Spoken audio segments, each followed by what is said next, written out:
The first thing you should know about my friend Mrs. Filholm is that she's a student.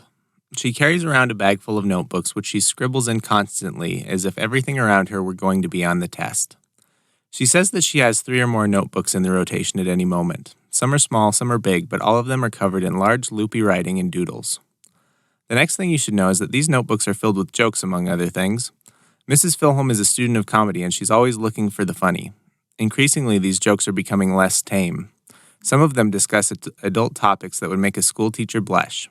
I can only imagine the detention I would get if I had been caught writing the same things in a notebook when Mrs. Filholm was my high school teacher. The first thing you should know about my friend Andrew is that he is interested in subcultures of every kind. Wherever like-minded people build community and culture around a shared passion, including stand-up comedy, Andrew is fascinated. When I first started hitting the open mics a few years ago, Andrew was there by my side, soaking up the scene, enjoying the cast of characters, and studying the growth of all the locals, including me. The next thing you should know about Andrew is that he's fickle. Just yesterday in a production meeting, Andrew told me he is frankly bored with talking about the Denver comedy scene on this podcast. He's off to other pursuits, dilettante that he is. It's all for the best. He's getting sick of my jokes anyway.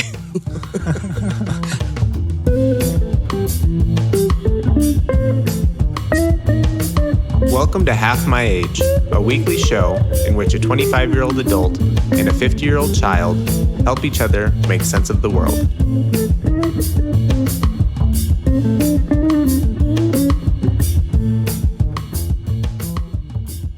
They matched. Our cold opens matched. That's funny. That's funny. You were just scolding me off air because the first time today we're recording at an unusual time as we do. Every time is an abnormality is the normality. Mm-hmm. And I had to respond to an email, and you were talking to me, and I was kind of half listening, mostly grunting. And I told you that's something Delaney gets to deal with every single day. Mm-hmm. It was amazing. What did I say? I said something. Hey, you don't even have your curtain shut. You're going to leave it open? I know, it's nice. I know, we're hot. We can say what time of day we're recording is in the morning because we're trying to beat the heat because it is brutal outside. We're not even successful, though, because I rode my bike over, or my bike. I rode my bike over here, and it was 82 degrees when I got off it, and it's, 9:15 in the morning. Yeah. Whew. And then we're in a sound studio, and that's notoriously a good place to sweat it out. Anyway, I said something good to you, and I don't remember what it was now, but it was something like newsy that would interest you, and you literally went, huh, in a way that I could tell was completely automatic, and you didn't know you had made a noise, but it was just a grunt, as though to say, I receive that some human being sent a signal, and I should, by obligation, answer it with something, but like you did, it didn't enter your brain, you didn't hear it at all. It was real weird, Andrew. When I was a teenager at Mullen High School, I thought that I was an excellent multitasker, and I may have been. But these days, I cannot walk and chew gum at the same time. If I'm trying to write an email and someone's talking to me in the background, even if they just want me to point them in the direction of the bathroom or something, I cannot do both of those things at once. That's what I just saw right there, is that you were just finishing an email and sending it off, and there was no room for anything else, which is interesting because you told me you started writing something for this show while we were in our phone meeting. So I know at that point is when you started tuning me out. What's going on? Probably. Well, that's where infuriating. When we were talking, we did a little prep for the show, so maybe it'll be better. Probably not. But just talking to you gave me the idea, and just like you have a million notebooks that you're constantly writing in, I had a notebook at hand, so I started jotting some notes down. Listen, respect for that. That is absolutely acceptable in my life. Is if I'm talking to you or you're talking to me, and you have an idea for something, and you have to take a minute, write it down, and jot it down, go for it. You can't lose those ideas. By the way, the other thing is that we're recording in the morning, and I can tell because my voice sounds a little tired. Oh, yeah? I think so. Your voice sounds tired in the morning? It has to wake up and get its strength? Yeah, and I haven't talked yet because now I live alone, so there's no one to even say good morning to. So the first time, so when I saw you, those were the first words I said in the day. That's not true because my fence guys are here. It's fence day, Andrew. I'm excited for your new fence. Holy cow! I forgot. I knew that you were getting a new fence in the backyard. I forgot that you're getting a new fence in the front yard. Your house looks totally naked right now. I know. Looks unprotected, uncovered. It's going to be so cool, though. That'll give me curb appeal, except for the fact that I am burning my grass. I can't keep it alive. I can't keep it alive. It's so hard to keep the lawn alive right now. I mean, we've been having, I think today it's set to hit 100. Oh my God, I just heard that on the radio. It is so brutal. I do not have air conditioning. I'm regretting it. Now, I think there will be 10 days of the year that I regret it, and I don't think that's worth the cost of that air conditioning. I made that decision at the time, but oh, golly gee, it's hard to stay cool down in the dollhouse. I have been sweating. Oh, yeah. It is awfully hot. I I wonder if when people look back at the collection of recordings that is our podcast, if they'll think of the summer months as the irritable recordings. Probably. Everybody. And I know, again, like I love talking about weather, but it just, sometimes the weather is so omnipresent, you can't not talk about it. It was true last night, what we have been saying as the weather heats up, that it's going to be do the right thing, kind of shaken down around here. People getting crazy with the heat. Holy cow. At the club that I go to every week at the appointed time for a late night show on Colfax, it's not real near my house, but it's on Colfax. There are kind of a usual cast of characters, a couple of people who come and go and, whatever. Some days they're more aggressive than others. And this one guy comes up last night and everybody's like, whoa, okay, he's hot, he's aggressive. I mean, it was like I had my back turned to the street sitting out on the patio and it was like, let me switch around. I want to be able to see what's going on in front of me. And then just the screaming and the loud, like all of the regular people who are there sometimes just hanging or even playing music. It was just insane. I mean, it was absolutely lit up because it's hot, bruh. It does go back to do the right thing. I mean, when the city heats up, it's not pretty. Anyway, lovely talk about the weather. I cannot tell you how excited I am for my fence. This is going to be huge because now my garbage can won't go missing again because I can now have a swinging gate in my fence that I can bring inside. The last time I spoke to you, I think we were 2 weeks out from a new garbage can, so now we should be a week out. Yeah, one would think. Start the countdown. I heard that people steal them because they make a nice homeless kit. Oh, yeah. I think it's perfect. It's a lot less conspicuous than a shopping cart. It's weatherproof. They can just park it in an alley somewhere. It looks like it's meant to be there. Yep. And really, it's weatherproof. Your stuff, whatever you have, won't get rained on. And it's plastic. I know, so I think that's where it went. My only beef with using a garbage can as your homeless buggy is that it's smelly. Well, that's what I think. I know. I mean, I thought they must be seeking out cleaner ones. I don't know, Andrew, whatever. But Did you have a very clean garbage can? No, I can't imagine. I mean, I've been who knows? I cannot imagine. Hey, I had my first party in my backyard, like first real party here at the Dollhouse on Shakedown Street. And I have to report one thing that I think you would like. I have that sand back there, the sandy beach portion of the yard that's next to Clay Beach. And the people who were here, some of the people who were here, there's our Seinfeld pull for the week. They were taking the big rake, like the old-fashioned metal, wide prong rake, and raking that sand and saying it was like life-size Zen garden. And one guy who's a data kind of guy, a scientist, thinks like you, I think. He said, ooh, he was back and he was doing it. And he goes, ooh, usually I do this with Excel, but this is really pleasant. Oh, my goodness. I know. Ooh. I think you could relate to that. Sometimes that's how you put things in order. I think you would be best friends. Isn't that funny? I thought you would relate to that. Ooh, usually I do this in Excel, but this is really pleasant. He was just putting things in. I don't get it. Can't imagine Excel ever feeling like that. Ugh. But there you have it. It was cool. We had a great party. Man, this yard is beautiful for a party. It felt like your I was house in a movie. Is as small as it is. Well, it has extensive grounds, as we know from the map, the estate map. It really is a great place to entertain. You've got tons of seating. You've got lots of open spaces to congregate. It's a great place to host a party. And as you and I have been discussing, probably off the air, and another friend of mine has been kind of giving me a hard time about saying, it's so set up for a party. You keep creating all these different spaces and seating here and shade here and lights here and going, like no 40 one's chairs coming in this over. Space for just you. I know, but then it was awesome because then when the people came and it just it was so easy. It just was like perfect, exactly what, it was better than I thought because then we brought the fire pit back onto that sandy beach. It just seemed like the right place to have the fire. Oh my God. It was really fun. We had a great time. And I did my comedy last week at Comedy Works. A week ago when we recorded, I was out of my mind with anxiety. And now it's over because I did it. And it was great.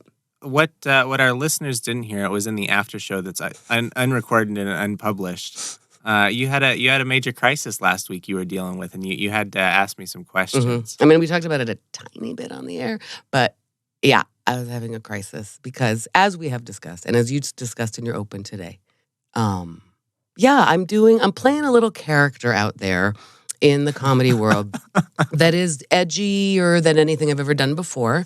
It is not, I used to only do clean stuff about raising teenagers. That's why I started doing comedy, because it feeds my mama bear shtick, and it does.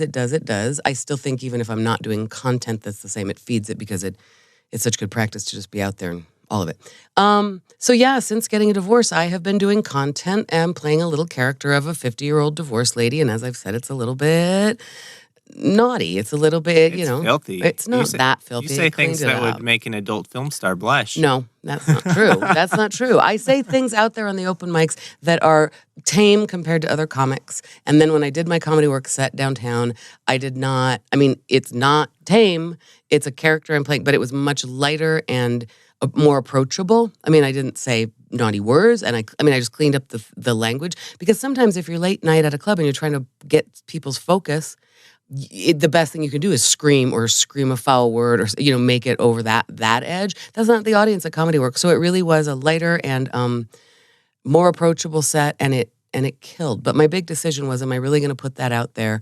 Comedy Works is the one place that I feel like there's real public, and we care. All of the comics in this town care about it. I care, for some reason, I care about that shot. I want to do better down there. I don't even know why I care, but I do. I want. So your big moral dilemma was, your main concern was there are real people there. There are going to be people at this show that who are outside of the comedy scene. These aren't other comics. Your mother could be there, and this is right. The show that I tell people, hey, I'm up on Tuesday, I got a shot, and it's open to the public. A lot of people say, when can we come see you do open mics? And I go, never. You're never. I mean, that's gross. You've done it. It's really, and I'm not talking to you, and I mean, it's not, don't. It's gross and weird, and other comics. There are very few open mics that I would invite people to. But yeah, Comedy Works, you can buy a ticket and see real comics also, because it's the new local talent, and then there are pros there, and it's a great show. So yes, that's the one that I invite people to, and that's the one that people can come to randomly, like my priest might be in the audience because he decided to go out for a comedy that night. It could be the public. Oh my goodness, can you imagine wouldn't that be what? Okay, here's a for instance. What if your priest is in the audience? Can you do your confession right there in front of everyone? Does it have to be secret behind a wall? No, I don't think so. I think you could absolutely do that. Just use it. Use that. Comedy. You can have that. That should be a skit in your act, is your confession. I see Father Husawetz. Oh, that would be good. That's actually, I like that a lot. Andrew, I'm going to write that down in my little joke Bless book. me, Father, for I have sinned. I literally just said 4 naughty words to all these millions of people. Yeah. Well, so I don't have, the truth is I feel very good about it. And I made peace with it. I talked to you about it last week, and you said absolutely do not do it. Your concern was for my image and my son's. Mm-hmm. Once I cleared it with them, George Filholm said, yeah, Mom, what else would you be doing? Keep Filholm weird. He got it. I didn't. I said, do you want to hear the grossest part of the bit, George? And he goes, do I, Mom? And I said, I don't know. And then we kind of left it at that. So I didn't do the whole set for him, but I loved that. He totally gave me the freedom and the distance to just go, yeah, whatever. I get it. Yeah, you're playing a funny little character there. And honestly, Andrew, I was so proud of my set down there because I've been working very hard on both the writing and the performing of it. And it's for sure the best set I ever have had in my life. And I got very, very good notes confirming that. So I feel great about it. I don't have any shame or regret. And some of the people who were there are people who don't necessarily love nasty comedy. They have a little bit of puritanical streak in there. And I warned them, by the way, yeah, you can come. And they say, I can handle it. I mean, to a certain degree, if you're in a comedy club, I'm certainly not the most offensive person there by a long shot. Mm-hmm. You're going to hear a lot more gross and offensive things in that show than this little shtick that I'm doing. So I feel good about it. But it was a big, big, big deal to me. It was a big deal. And I asked other comics all week last week, and I tested out clean set, dirty set, clean set, dirty set. I really did. I switched them up every other one. You sent me a text. You said, mm-hmm. Sorry, not sorry. The dirty one gets 50% more laughs. Mm-hmm, mm-hmm. And that's the truth. Because at one point I also sent you, because when you left, I realized I was sounding insane in our conversation. I was saying kind of like, it's funny. I was truly stressing out. I mean, I had real anxiety about it. Am I really going to do this? And I remember kind of going, yeah, fuck it. I'm just going to do this. And then I went, that's a terrible place to be coming from. That's like kind of F you to the audience, and that's never a good thing to do. So I told you, that's it. I'm going to do the clean set because this is not about offending the audience. Then I spent the week doing alternating clean and dirty and playing around with how can I make it, both the sets that I was thinking of doing the funniest, actually collecting the most number of laughs. And I talked to other comics about it. And I mean, not surprisingly, other comics said, yeah, go for it, the inappropriate as possible. And my point was, why would you ever take advice from a comic? Exactly. And you said that, you're like, wait a minute, what? Well, and the obvious thing is, okay, couple of reasons there. First of all, obviously they're the ones who judge it. I mean, I care about their opinion, they which judge is it funnier. on its comedic merit. Yeah, versus, absolutely. I guess my point would be, why would you take relationship advice from a comic? Uh-huh. But you're right. They're the person you would ask about funny. Right. And you were kind of, I sort of found myself defending the comics because they are the smartest people. I mean, that's the truth. The nastiest, the stinkiest, the grossest. Some of them are, yes. They're not presentable. You could not bring one home for dinner. That's not true. There's a lot of them you could bring home for dinner, including me.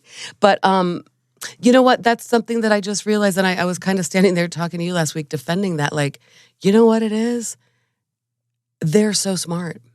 And yes, there is like a certain amount of one-upmanship in a conversation. Sometimes it's competitive and sometimes it's collaborative. And I love few things as much as a conversation that just somebody can keep up with me in speed and in intellect and in illusions. And, oh my God, it's just fun. And I realize I stand out at the hang. And also watching other people and watching their stuff develop, I always get to belly laugh.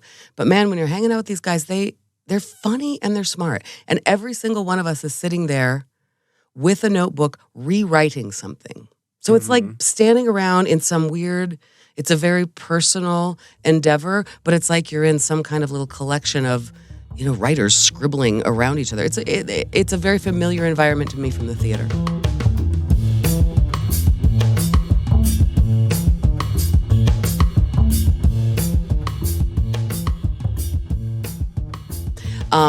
Anyway, one guy, in answer to why would I listen to what these guys said, one guy, I said, am I really going to go down to Comedy Works in front of the public and like possibly Andrew's mom and say this line, say these things? What's this line? I'm not saying it. I'm not saying the line. I'll tell you all about the character I'm playing. I'm not doing this. I'm not saying it, Andrew. I'm not saying it. I still think it's interesting that you'll go down to Comedy Works and say it, but you won't say it on your podcast. I know, but that's different. Because it's naughty. Yeah, it's filthy. Yep. It's a filthy, it's not that filthy. It's not a naughty word. It's a filthy concept. It's funny. Yeah, because I'm not kidding. If you're at the comedy club, you're going to hear something offensive. I'm not sure I want my godmother to hear that joke unless I'm standing in front of her to apologize for her, to see if she gets it. I'm not sure how it's going to land. And putting it out there, yeah, right now, I'll tell you all about the character. If you want to see my comedy, come see my comedy. I'm not ashamed of it, but there is a place for it. There's an audience for it.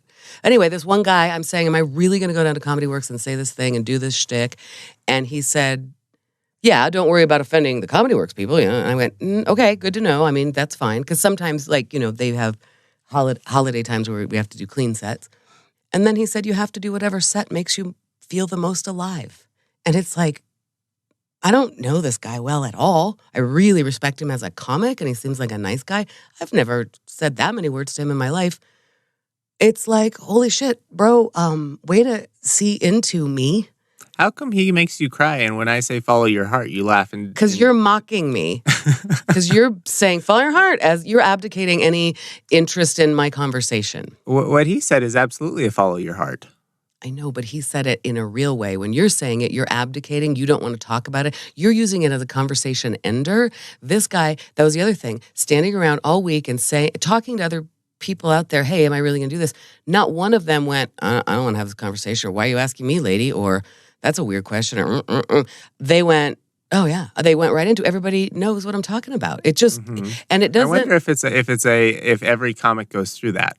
On some level, yes. And there's this moment of, who am I going to be out there?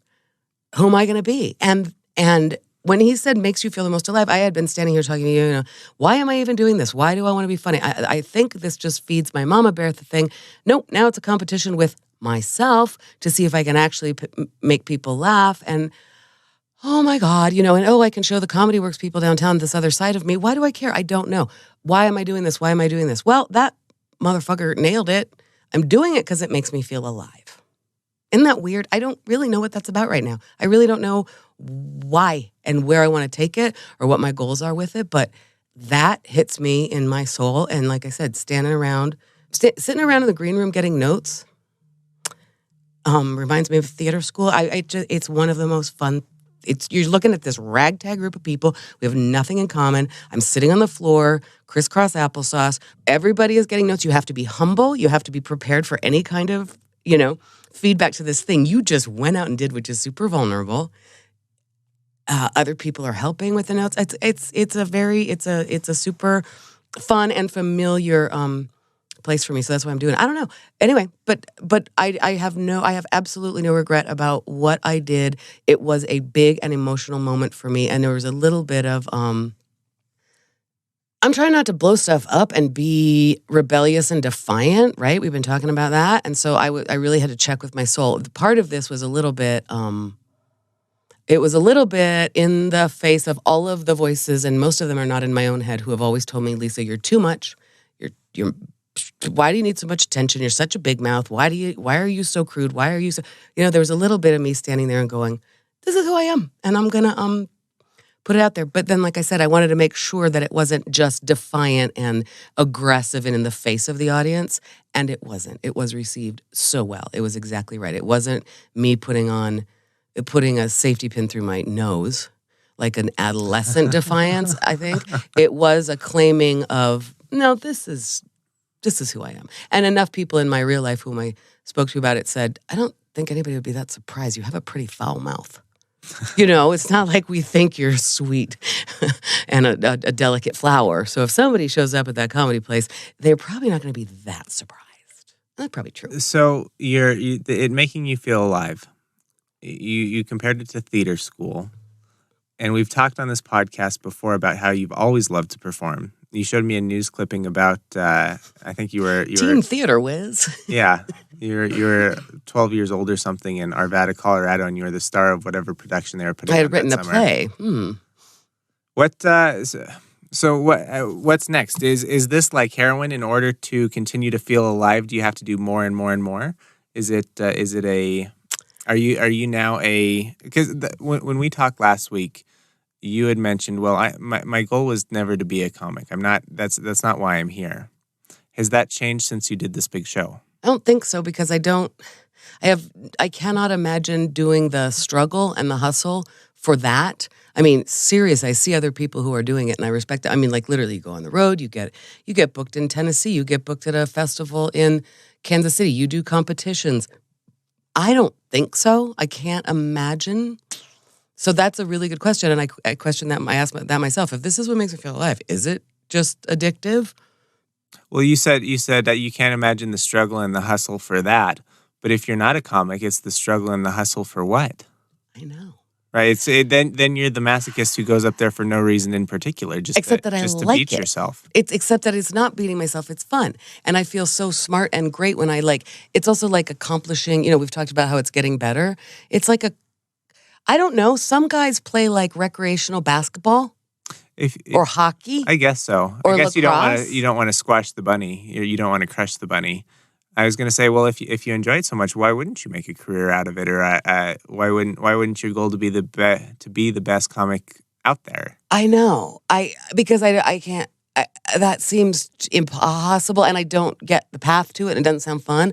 I still, in my mind, am using this to feed myself as a performer that I could see leaning into, getting more. As I've told you, I mean, that's the scary thing to put out there in my mind. I am building my Mama Bear 1 hour shtick combined with some new shtick about being middle-aged maybe and having a father with Alzheimer's disease. I think that there are real messages in there, continue to be, from my book. That's the heart of it. And my show, when I go to PTSAs, is funny, and it borders on being comedic. You and I talked about this years ago, in fact, when I was saying for sure I don't want to cross that line and make it gross. I don't want to put it over into comedy because that might be going, a bridge too far. My goal is that hour-long shtick becomes hilarious and it's not going to be, it's embarrassing to admit this. Like, talk about vulnerability. I'm putting this out there right now to whoever the hell is listening. My goal is that I'm not doing that shtick at PTSAs, but at comedy clubs and performing arts centers, one-woman show kind of thing. That's my goal. I mean, that I could see working toward. And somehow every open mic is leading to that because partly it's that. I mean, partly I can excuse that it's leading towards something and my announcing and my voiceover and all of this might become more of a thing and it will lead and come together in some way. Blah. On the other hand, like I said, isn't this just like somebody with a hobby? Because I'm proud of 3 of the notes I got in the green room after my Tuesday night show were, hey, here's a tag. You mentioned Seinfeld. Maybe you could, throw in a Seinfeld line there. So what that feels like is I successfully wrote a joke. Mm-hmm. And another comic whom we respect, and he runs this show down here, recognizes it as a successful joke and then gives me some feedback and adds to it. That feels like winning. That feels like I threw the ball into the basket. That feels like I kicked a goal. I hole in one. I don't think it's that weird. People have hobbies that they go pursue, and the whole point is just I'm getting better at this thing that feeds me and makes me feel. Isn't that what we all do for all of our hobbies? That makes sense. And I think that's what it is for me. It's intoxicating to make people laugh. It always has been. As a performer, I used to not think I was funny, but even doing Shakespeare or something, there are always jokes in every play. And I remember saying in my 20s, one of the most powerful feelings I know is making the audience laugh night after night. Like just knowing dead nut, they're going to laugh at this place. We're going to do this thing. We're not going to make an emotional appointment to get there. We just know we've done our work. It's going to come out. It's going to feel organic and they're going to laugh. That's a weird, I don't know. There's not much sure in the world that I can count on. Knowing that if I do this thing or say this thing, it's going to make people laugh every time. There's a weird, I have power, but it's more like certainty. It makes me feel like my feet are planted on the ground and I know where I am. That mathematical thing there makes people laugh. Studying jokes is studying language. And there's that mathematical thing. And, you even used to challenge me, like, you can go to an open mic and just make people laugh. You don't have to do your teenage stuff. And I went, that's not what I'm there for. There are certainly ways to make people laugh. Anyway, and I'm proud of the brand. You know what? Last night I went and did open mic, and I had gone out for dinner with girlfriends, and I was wearing a shirt that was pretty low cut, which felt fine to go out to dinner with my girlfriends. Mm-hmm. I came home and changed it, because it didn't feel fine to go onto the open mic doing this character that's a little bit naughty and sexy and actually look slutty. I dress, the brand is funny. Super conservative looking. It's very important to me that I don't look slutty when I'm doing this stuff. I guess that's part of the funny is the mismatch between the mouth words and the 100%. The set that I did is about like dating, right? Like I'm out there dating. I'm out there on the dating scene and I'm so clueless. And I started my set at Comedy Works because they're cheering for me and clapping for me. And it's always, robust down there. And I said, thanks, you guys. Robust audience, right?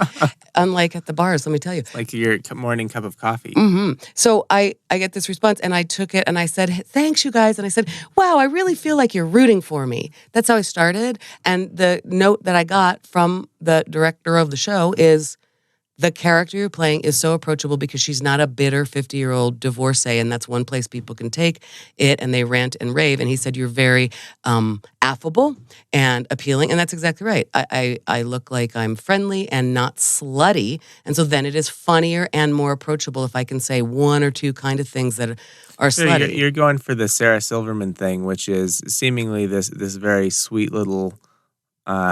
sweet, kind little girl with a dirty mouth. Thank you. From your lips to God's ears, thank you for comparing me to Sarah Silverman. That's the best. She's a genius, and I love her. Yes, and she is another woman who I actually have read her book, and this is a woman who's working stuff out. She's doing it because it makes her feel alive, and it's therapeutic. And, Andrew, that's the other thing. Right now, the other real reason I do it, life is freaking hard, and it's better to think about my set than it is to think about some other painful things in life. Finding the funny is sometimes all I have. So that's what it's for. It's still interesting to me that, any other person you ask, if they're feeling uncomfortable or whatever, the last thing they're going to want to do is have to prep to be on a stage in front of a whole bunch of people. And then go be on a stage in front of a whole bunch of people. A very weird thing about you. I know. Okay, let's just point out that they are chopping away at my fence back here, so there's ambient noise. We don't care. We're just going to carry on, right? Absolutely. We decided we're just going to, with you viewers, if there's stuff going on in the background, that's my new fence getting put in, and it's security coming, so we're just going to plow through. It's secure. It's covered in spiky points. Yep. There are machine gun turrets at the corners. Do not try to break into the dollhouse.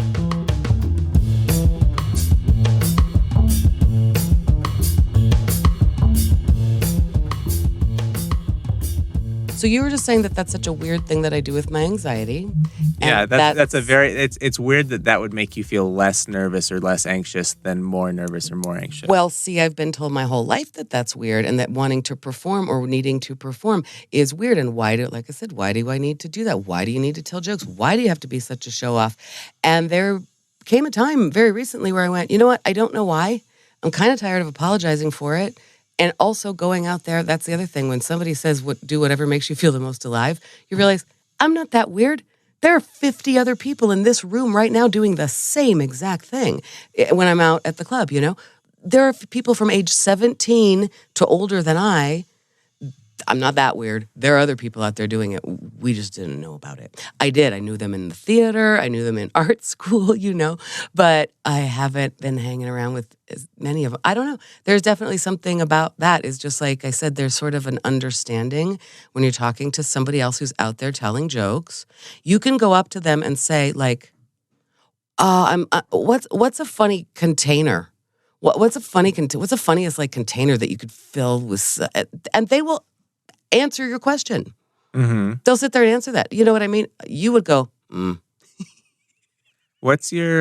You might riff on that with me on the podcast. You've been writing your 3 jokes every day. Have you had any gold come out of the last week? Alzheimer's. I did do some Alzheimer's stuff, and I did like. Yeah. You know what? I'm not going to talk about those jokes on the podcast either, because they're a little bit painful. But yes, by studying the structure, by like trying to write 10 punchlines a day, just whatever, you study and you get in the habit of like, you write a joke with the misdirect, you write a pun, you write, an obvious sort of comparison joke.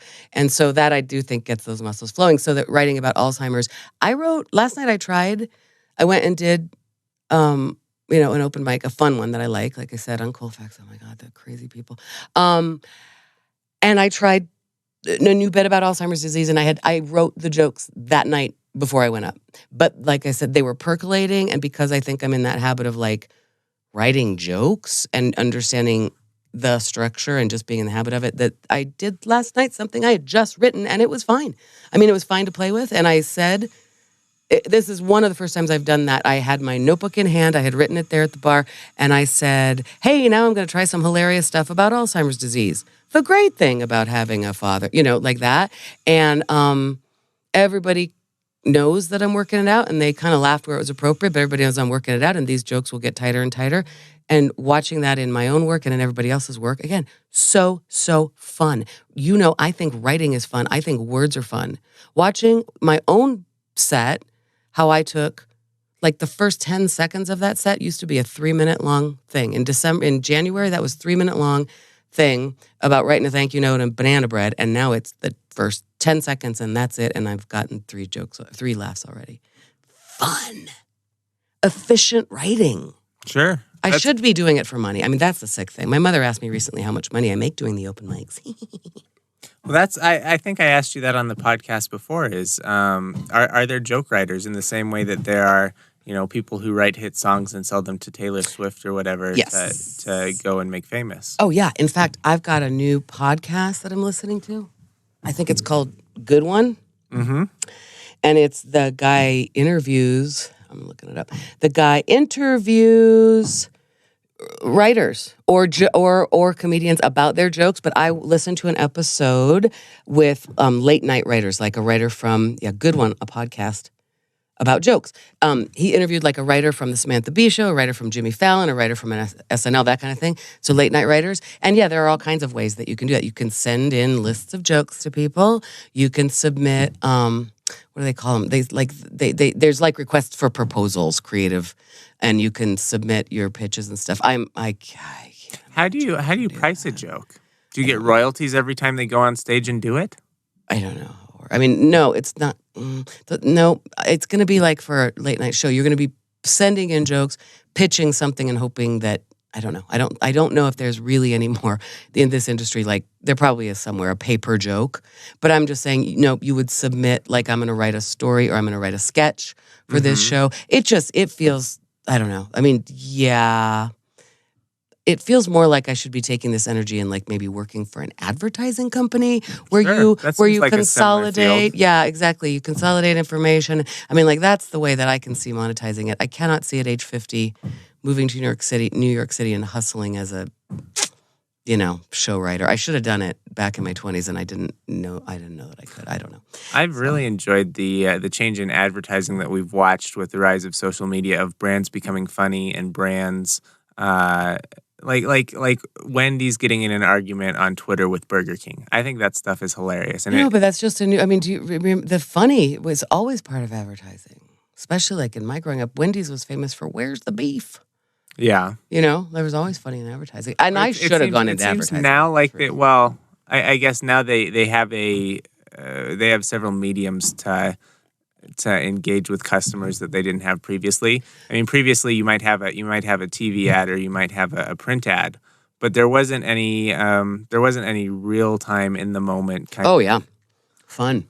Yeah, it is fun, and I real time in the moment. There wasn't that kind of communication before. I mean, you're right. It's just the interesting thing, and it is also maddening, is how advertisers successfully leverage every platform out there. They find ways to monetize things that you can't even imagine, right? But I'm going to tell you that was always the case. Think back to even like, that movie Christmas Story, Red Ryder, the gun. Mm-hmm. It'll shoot your eye out, and kid. right, he's trying to save money for the decoder ring, and it's by listening. They tune into the radio show. Do you know what I'm talking about? It's like the Green Lantern radio show or something. Like even that, like that was advertising that caused.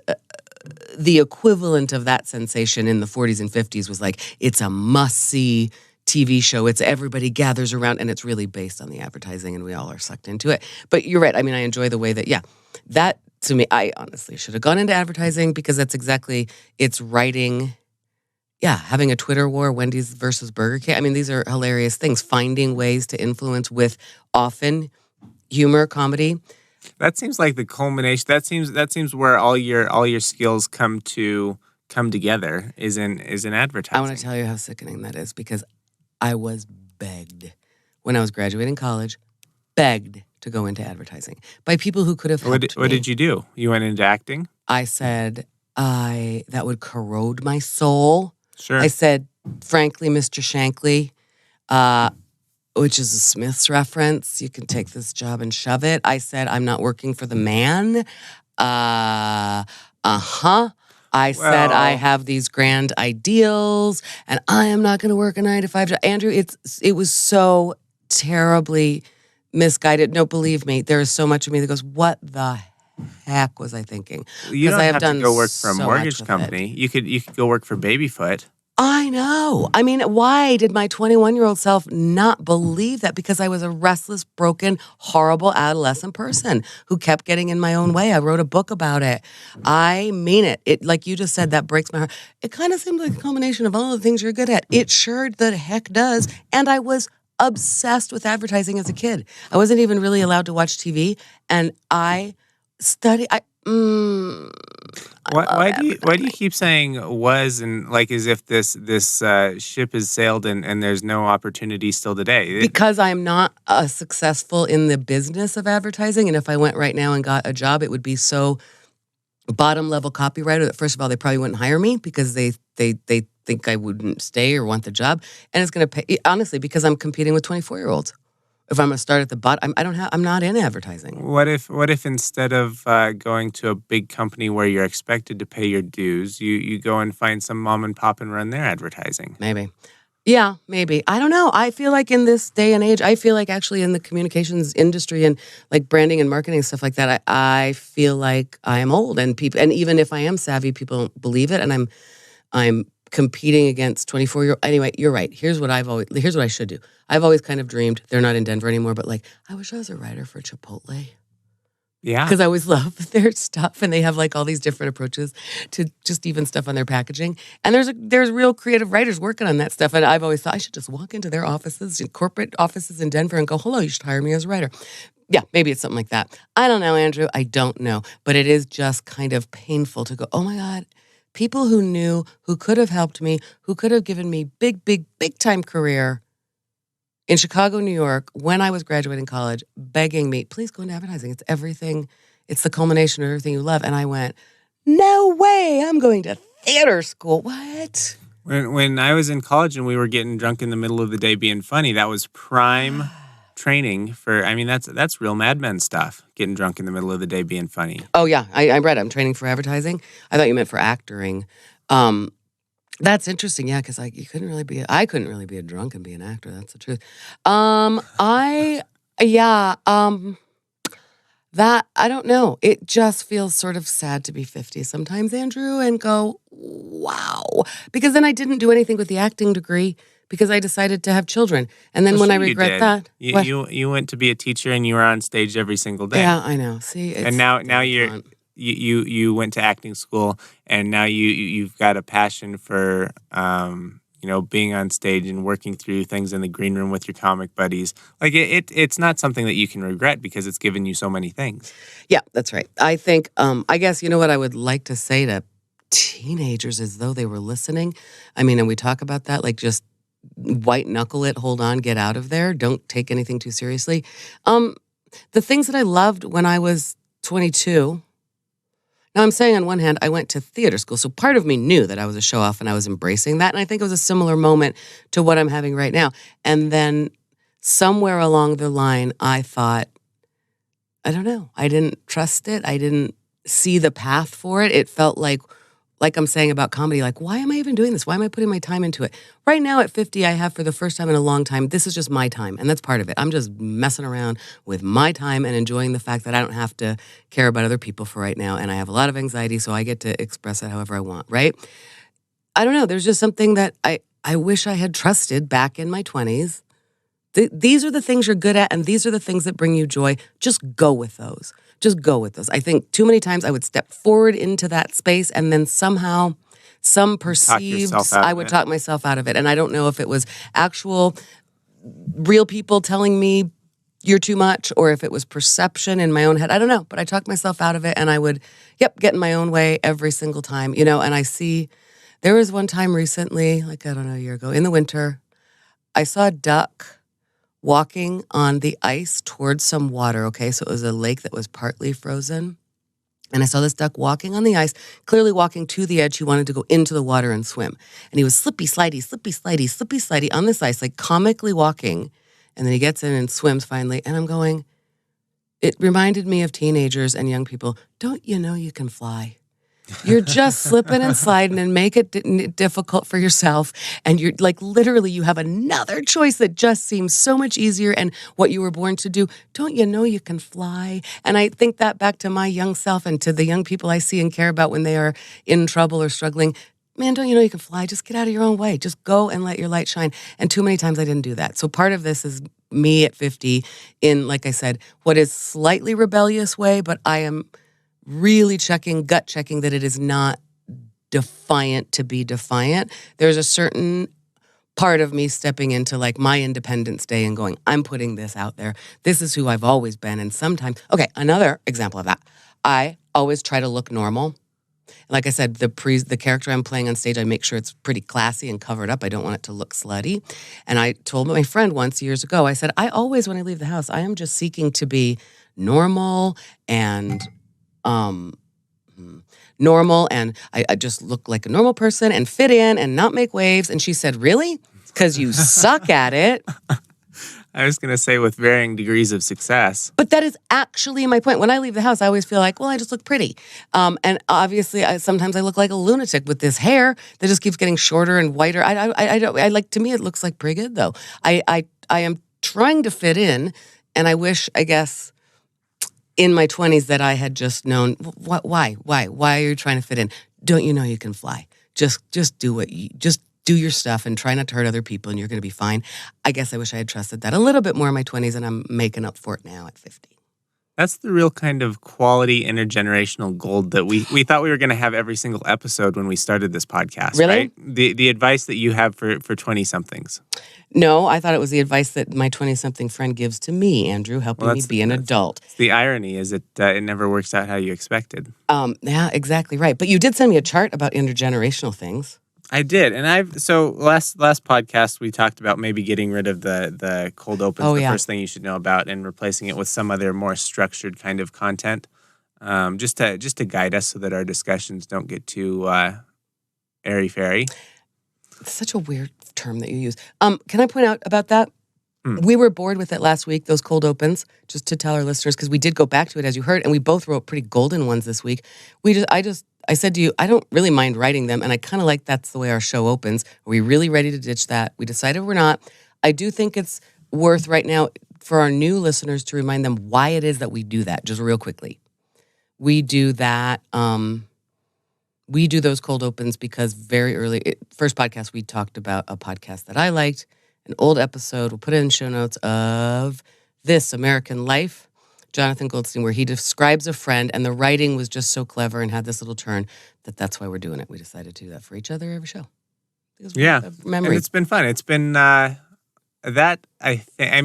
a lot of these shows that we've done, that's the only prep we do at all. So right, it's been interesting to see how that's developed and grown and changed, and I don't know, and how you use it to insult me. Most of the time. Sometimes it's just a little dig. At this point, this is the 28th episode in, and I've said at least 28 mean things about you. It's so weird.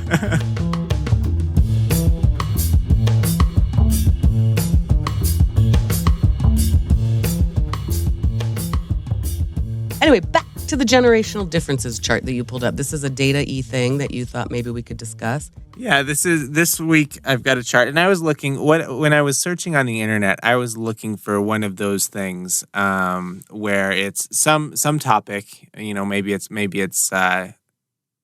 bank account balance, where it's broken down by age. So you've got kids, millennials, Xers, boomers, whatever.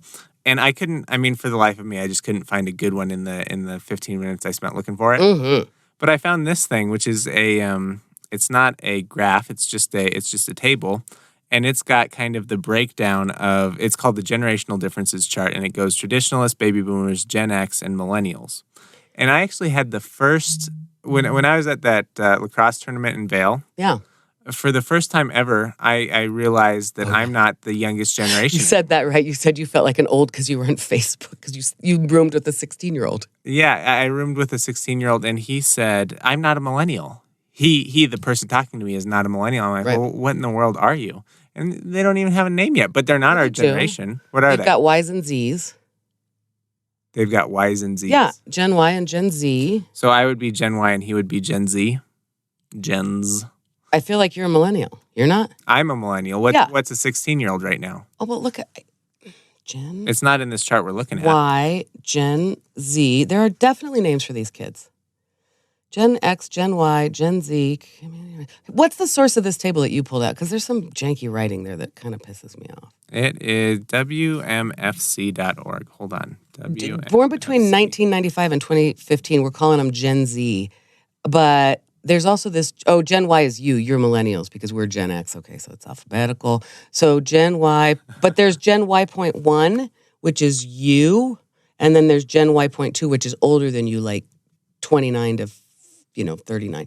Gen Z. We had such a snazzy thing, since we were born for the most part right before the millennia. Mm-hmm. Millennials is such a good name. Gen X. Why is Gen X Gen X? There's a book written about it. There was a seminal book. book that named it about our Generation X Tales for an Accelerated Culture by Douglas Copeland. Yeah. Yeah. Oh, boy, how funny. I'm looking at that book cover. God, I remember it. Oh, I remember that book. It was a funny size, too. It was oh, that's funny. Boy, I remember that viscerally. So I believe that he coined it. And it was about, it was a novel about, my generation and just kind of these feckless is the word that comes to mind. Well, let's look at your chart here, your table here. Gen X, the people who were like a little bit cynical. My generation was known for also graduating college and then becoming the generation of do you want fries with that?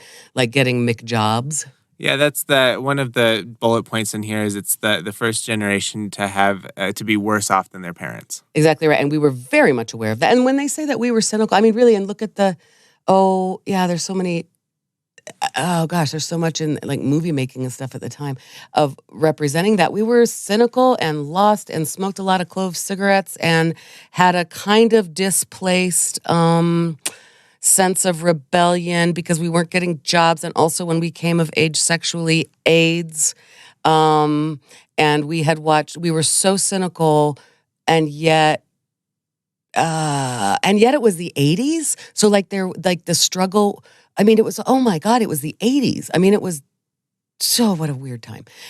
I think there was a lack of like, what do we fight against? I know we figured it out eventually, but yeah. So my generation is that just kind of like, yeah, smoking a lot of clove cigarettes and working McJobs and the conversation we just had is very Gen X, to tell you the truth.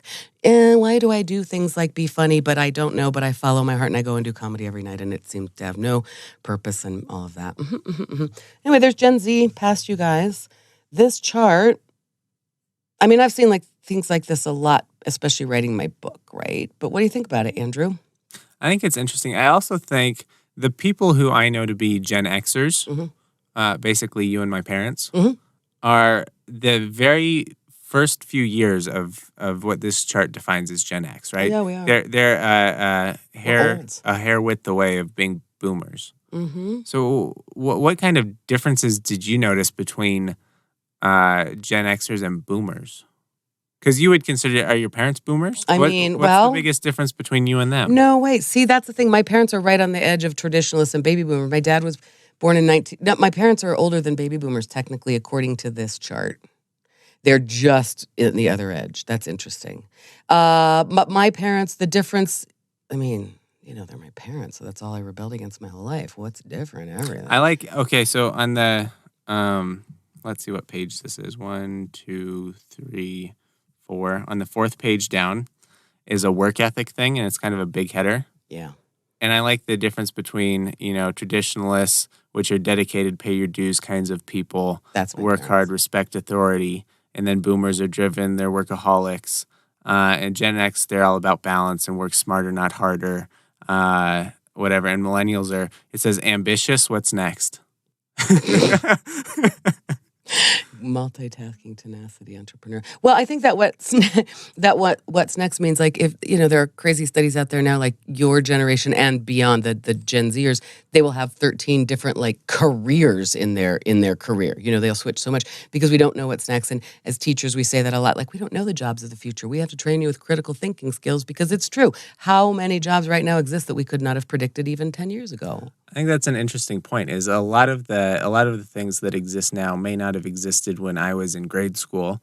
But also, you don't want to get married to a career because we're watching a lot of people who have done something for 25, 30 years and now are out of jobs because it's cheaper to make it in China or because computers replace them or whatever. It is very much a teach you how to think versus how to do. And so then that column there that you're just saying work ethic for your generation, being ambitious, having tenacity, being entrepreneurial, that all fits, doesn't it? That makes the most sense. Back to your question about my parents. They are definitely in the traditionalist, and I think that's right. My parents, as much as they were baby boomers, my parents were not hippies. They did not go through, they were very, very traditional and conservative people. So here, work ethic for that generation, dedicated, pay your dues, work hard, respect authority. company, all of that, that column is very much, so that column is my parents there in probably every single way. I mean, my parents valued education like beyond. I mean, for sure, that was number one, the thing of which they would be most proud, the number one thing that you must get, and it's an opportunity. I mean, they're not wrong, but I was brought up with that being, just tantamount. That was number one. And then, and then my Generation X, God, all the way down the line, I'm pretty much all of their project-oriented, get paid, get the job done. That idea that, like, balance, not work longer hours, a little that's sort of what I'm skeptical. Sort of what we were just talking about, like my whole approach to life and work and why didn't I do it? There's a lot of skepticism and there's a lot of wanting balance and not quite knowing how to get it. That seems Gen X-y. I think there's some real nuggets of gold in this chart. You go down further and there's one that says, my heroes are, and the traditional list is the unit. Versus the boomers, which are the Kennedys, Martin Luther King, and then the heroes of Gen Xers. It says, "What's a hero?" Right. I haven't seen that. I can't find that. It just, I mean, there are nuggets of gold. This chart is mainly, I'm sure it's not any kind of academic thing. It's just something that's put together. And it's really not even put together that well. There's a lot of repetition and weirdness in here. It looks like somebody did a lot of cutting and pasting. It's very funny, and there's nuggets of gold. Where is my heroes are? I want to see that. Let's see. Hold on. Oh. There's a lot of pages. This is like a 10-page thing. Who knew there were 10 pages of differences? I know. Wait, but for my generation, it says, "What's a hero?" Mm-hmm. I literally remember being in college, junior year of college. I remember exactly where I was having this conversation with my mother, home at probably Thanksgiving. I mean, I remember exactly where I was, crying, sobbing, those existential tears of a 20-year-old saying, I don't even have any heroes. I don't even know one person to look up to. That is Gen X, isn't it? Like at 20 years old going, there's nobody. Nobody's happy. Nobody's perfect. There are no heroes. I don't even know who to like model my life after because I am so freaking cynical that I can see the yuck and the bad and the bad. Everybody, all of it. Oh. I remember having that actual conversation. That's sad. I think part of that is being 20 in every generation. Yeah, sometimes there's definitely some common themes, but I do think that your generation has it worse. Maybe it's the fear of nuclear annihilation or something. I don't know what it is. We literally grew up with that. Oh, for real. That's an interesting thing. And then when it didn't happen, like it felt imminent, I'm looking at the core values of my generation. I mean, skepticism, suspicious of boomer values. That's one thing for sure that, again, every generation is sort of programmed to reject the values of their parents. So that just feels like part of it. But, that's true. Growing up knowing that, right, you couldn't trust politicians. Growing up with violence on the TV, but we were the first ones, so it was still kind of new and shocking. You kids are growing up with it, and everybody has kind of accepted it. Growing up knowing that you couldn't trust politicians, and that there might be a nuclear holocaust around the corner at any minute. Yeah, it was kind of a stressful way to live. And we were kind of left, we had that free-range childhood, which much of it we miss and romanticize and think back to when we were not scheduled. We had so much time to get bored and wander, and there were a lot of latchkey kids. I was not one of them, but all my friends were. What is a latchkey kid? Kids who would come home after school and not have a parent at home, and they would have to be at home alone for a few hours. Mm-hmm. And so that was kind of a phenomenon then because there were more divorces and more women in the workplace and all of that. So there were more kids kind of left to their own devices. And like I said, some of that I think, gosh, we don't do that for our kids. We don't let them get bored. And some of that, a lot of that, most of that was we were spending our afternoons, in basements with no supervision, watching TV, smoking weed, having adolescent sex. It was a pretty free-range childhood in a way that was a little bit creepy. It kind of left us to our own devices. But we sure didn't get, trophies for everything. That's what we say about your generation. Mm-hmm. And we've done that to you, is everybody gets a trophy and a medal for just showing up. And I think the general feeling about my generation is, we sure as heck didn't get that. Nobody was even paying attention to what I was doing. And then we took that and made our kids, overscheduled them, and holy cow. Your generation is you're this one, right, millennial? It says first generation of children with schedules. You didn't have you had practice you had to get to, right? That's right. I mean, and I saw that and I was like, really? But that's right. But it was certainly much more, the frantic pace now that parents do, we had one activity at a time growing up. We had one choice of school growing up, for the most part. Oh, the franticness now of parents and getting their kids tested for gifted and talented. And well, he's not gifted in this area, but he is gifted in large motor skills. We got to find, and like booking them and they're rushing from judo practice to soccer practice, rushing home to play your instrument. And all of that has been much more focused on your generation of baby Einstein kind of, we can nurture these people into being superhumans, and we're going to start real early, and we're going to create you by putting a lot of white hot attention on you kids, because seriously, that must be a reaction to feeling in general as a generation that my generation didn't get that we weren't watched. Yeah, and I guess we're still waiting to see how it plays out, right? Because we're still all feeling our ways through. But I guess one thing that happens, our parents scheduled our lives for us, and they took care of a lot of the hard stuff. So now there are a lot more people living at home. My generation, they stay at home until they're 20. Whatever. They do. They really do. Yeah. Yeah. And there was that phenomenon in the middle that, it's still whatever. When I say phenomenon, and when we're talking about all of these things, much of this is, some sociologists or scientists went through and identified it and labeled these features as a thing. But helicopter parenting, I remember reading like some articles about that back in the day, and just the amount of, parents having access to their kids' bank accounts until they're 26, and, and you're not one of those kids. You don't have helicopter parents at all. And I wasn't like a typical Gen X in some ways, because I didn't have divorced parents, and I did have parents who were very supportive and all that. But as a generation, yeah, there's a lot of that. Yeah, and your people are staying home longer, getting married later. Well, adolescence is just longer in our culture. I write about it in the book, and there's real research about that. It starts earlier and ends later. It's funny that adolescence is longer because it does start earlier, right? You've got young men and women hitting puberty at 10. And partly environmentally, we think, is what's going on there. It just all globally. The hormones in the chicken is what I heard. And the water and everything else.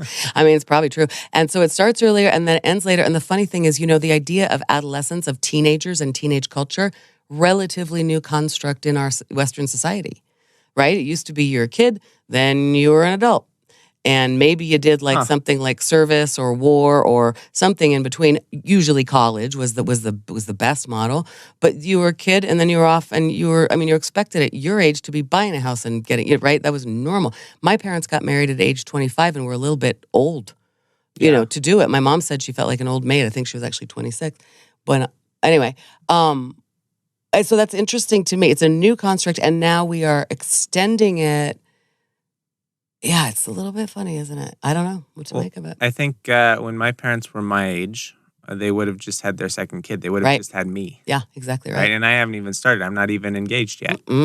I know. And so we prolong. It's just funny because seriously, it was a construct, adolescence, right? We think about it as like mostly the 50s where, and it kind of came from societal largesse in this country, that we had some post-war affluence, and now the young culture could, rock and roll and drink milkshakes at the drive-in. And there was this whole youth culture. And now the fact that it is extended and more people living at home longer. And I don't know what to make of it. It's just what's happening. It's interesting. I don't know that there's anything wrong with it. In fact, I should think in the long run, it's better to get married later when you know more about yourself. If 20-year-old people are adolescent, we know that. And getting married to another person, boy, two adolescent people, you don't know anything. Yeah, it still seems crazy to me that schools are places where you put all these people going through all the hormonal changes and their brains are not fully formed. You put them all together in one place. That seems like a weird solution. Yeah. Schools. It seems that seems kind of good because you corral them and they can all deal with it and try to get some instruction. What's weirder to me is when you assume that you can get into a relationship with a person that will last until death do you part when you're that young and you don't know anything about yourself. I'm just talking a little bit from experience here. I mean, really, that's what I'm thinking is that maybe that's the great thing about this is that, I don't know, there's no pressure. I don't know. Is it that weird? You don't live at home and you never did. You moved out at the usual appointed time. Yeah, kind of. I lived at school, and then when school ended, there was a brief little stint where I lived at home, and then fortunately, I was able to move out, and it just kind of worked out for me. I think there's something interesting statistically is that Generation X is a very small generation. There's only 50 million Gen Xers according to this chart versus 80 million baby boomers. So there's a huge decrease in, clearly the boomers or the traditionalists weren't having as many kids as their parents were having. And then it's bubbled back up again in the millennials. We're 75 million, so we're 1.5 times as large a generation as Gen X. That's why we all feel so special. I think. Because there's so few. There's so few of us, so we really do feel like little snowflakes. Yeah, that is interesting. Which is funny because I would think that we're the snowflakes, but I don't know. I suppose every younger generation is a snowflake to their elders. Maybe. Yeah, I suppose. Yeah, that's an interesting thing, Andrew. Well, the good news is that it feels between each of these little things, it feels like a bridge, right? That like between each of these columns, which are the generations, it feels like, wow, there are some gaps, aren't there? There's some real gaps and there are some differences. That's why we're here. That's why we're friends. We are bridging that intergenerational gap. That's right. We're bringing the ruckus. I think we might be. I was telling another comic about it last night, something about you, and saying that this friend of mine, blah, blah, blah, and that I taught him Catholic school. And he kept insisting that was weird. And I said, it's not weird. Our friendship is not weird. Don't be creepy. It's not weird. And he goes, it's kind of weird, though. I went, it's not, but you should listen to our 28 podcast. Episodes of our podcast, and it'll find out just how weird or not weird it is. Exactly. I mean, it's weird and it's real dumb, but it's not creepy. Yeah, but I feel like that's bringing the ruckus right there. Good table, Andrew. We'll put it in the show notes. Yeah, I'm glad I found that, and I don't know. I think it's nice to have something specific we can talk about, and our listeners can look it up in the show notes, and they can follow along as we talk about it. And they can also email us at hma@slova.app. They can maybe find us on Instagram by the time this comes out. I don't know. We still have that. I haven't done anything with it. Every week I intend to go and do something there on the Instagram. So it's like Half My Age podcast with underscores between the words. You can check it out if you feel like it. Readers, viewers. Well, it's nice to see you, Mrs. Filholm. Hey, you too. We brought some ruckus, and I'm not too hot. Are you? No, it's not bad in here right now. Okay. It's good to record in the morning. And now we have the rest of the day ahead of us. That's right. What are we going to do with our days? Who knows? I'm going to spend time with my dad so I can get some more Alzheimer's jokes. Bye, Andrew. Goodbye, Mrs. Filholm.